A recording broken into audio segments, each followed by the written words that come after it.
கார்டனிங்கை பொறுத்த வரைக்கும் ஒரு செடி ஃபுல்லாக வாடிடுச்சுன்னு தயவு செஞ்சு பிடுங்கி போட்டுறாதீங்க. ஏன்னா இந்த தக்காளி செடி எல்லா இலையும் பழுத்துருச்சு, மொத்தமாக வாடிடுச்சு, அவ்வளோதான் இனி வரவே வராதுன்னு நினச்சேன்.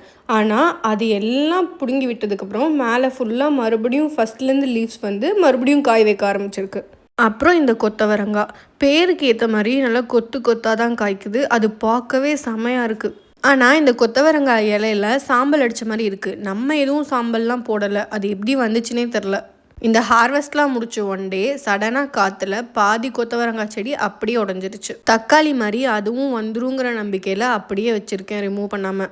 அடுத்தது பச்சை குண்டு கத்திரிக்காய். நம்ம ஒரே பேக்கில் 3 விதை போட்டனால கொஞ்சம் செடியோட க்ரோத் கம்மியாக தான் இருக்குது. ஆனால் டேஸ்ட் வைஸ் சொல்லணும்னா ஒயிட்டை விட இந்த பச்சை குண்டு கத்திரிக்காய் ரொம்பவே நல்லாயிருக்கு.